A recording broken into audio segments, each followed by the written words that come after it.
Welcome to BYDFi. I'm Elisa, your guide for this Bitcoin course video series. Occasionally, we will be sending you a new video like this one, where we explain some basic concepts about Bitcoin. You can use these videos to enhance your understanding of Bitcoin or share them with friends and family who have questions. Today, we're going to discuss how to buy your first Bitcoin. If you've been following our previous lessons, you might already consider yourself somewhat of a Bitcoin expert. However, nothing beats the hands-on experience of making a live Bitcoin transaction. By purchasing even a small amount of Bitcoin, you'll likely learn more than you would by watching the entire video series. So, let's get started.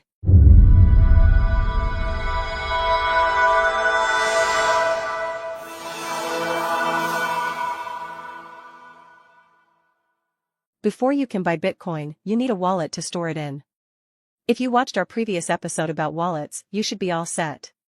But if you're new to Bitcoin or need a quick refresher, here's what you need to know. Bitcoin wallets are applications that enable you to send and receive Bitcoin.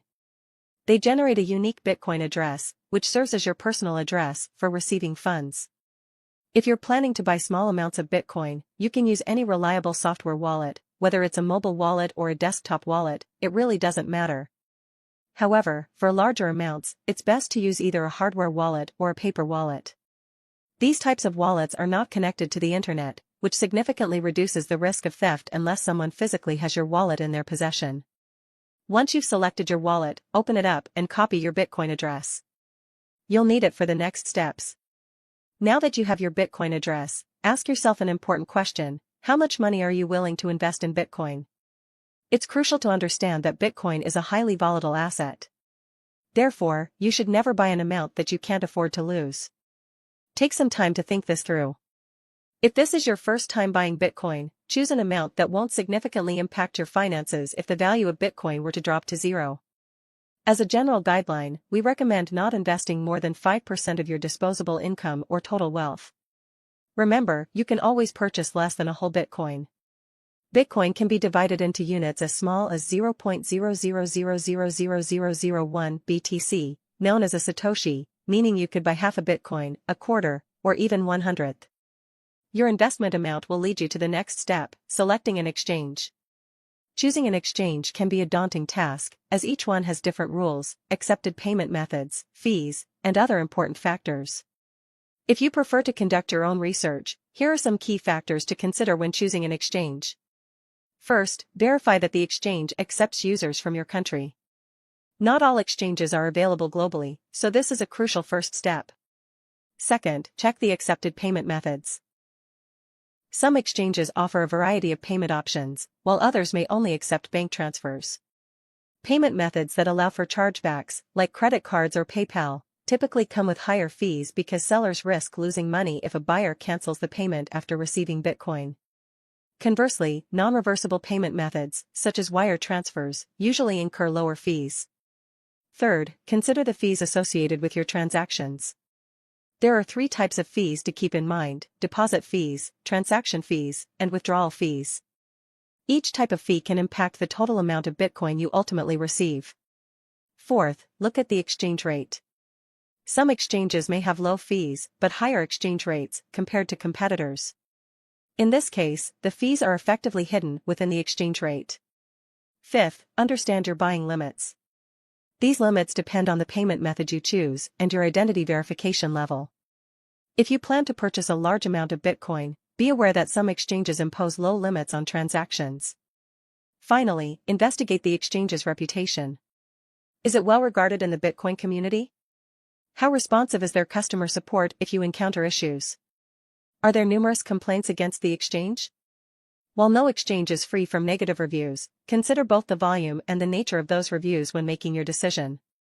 It's also important to differentiate between trading platforms and brokers. Trading platforms connect buyers and sellers directly. When you buy on a trading platform, you are purchasing from someone who has listed their Bitcoin for sale without direct interaction. These platforms typically charge a small fee for their service. On the other hand, brokers provide a simpler process by allowing you to buy Bitcoin at a set price through their platform. While using a broker can be easier, it may also be more expensive. Ultimately, whether you buy from a trading platform or a broker, The key is to ensure that the company is reputable and that you feel satisfied with the price you're paying. Sometimes, it's worth spending a little extra to have a hassle-free experience. If you plan to purchase large amounts of Bitcoin, let's say over $10,000, certain exchanges and brokers specialize in handling these types of transactions. Now that you know how much you want to spend and have chosen your exchange, it's time to make the trade. Sign up for the exchange you've selected and complete the registration process. Most exchanges now require a Know Your Customer (KYC) process, meaning you'll need to provide some personal information, including your ID, proof of residence, and sometimes even proof of income. As Bitcoin has gained popularity, exchanges have come under stricter regulations, and they are often required to collect this information from users. After completing the registration and passing identity verification, you can start buying Bitcoin. However, the process doesn't end there. Once the Bitcoin is successfully deposited into your exchange account and safely arrives in your wallet, you can proudly say that you've successfully purchased your very first Bitcoin. Another option for purchasing Bitcoin is through Bitcoin ATMs. Bitcoin ATMs are machines that accept cash, also known as fiat money, and dispense Bitcoin in return. Some ATMs only allow you to buy Bitcoin, while others also enable you to sell your Bitcoin and receive cash. Many users appreciate the relative anonymity that Bitcoin ATMs provide, as you won't have to go through lengthy identity verification processes. Just insert your cash, and you'll get your Bitcoin instantly. Keep in mind that Bitcoin ATMs typically charge a fee for their service, so make sure you're aware of any fees before completing your transaction. Before we wrap up this lesson, let's discuss another purchasing method, buying Bitcoin from individuals rather than through an exchange. If you choose to go this route, there are several important precautions to take. First, try to verify the seller's identity. While some sellers may wish to remain anonymous, confirming their identity can significantly reduce your risk of being scammed. Second, consider using an escrow service that holds your funds until you receive the Bitcoin. If that's not feasible, it's best to stick to cash and meet the seller face-to-face. In any case, never use irreversible payment methods, like wire transfers, until after you've received your Bitcoin. Finally, wait for at least 2 to 3 confirmations of the Bitcoin transaction before considering the deal complete. Of course, this can vary depending on the amount of money being exchanged. Smaller amounts may only require one confirmation. Keep in mind that buying from an individual often comes with a level of uncertainty that might not be worth the small savings you may achieve. If you have questions, feel free to leave them in the comments below.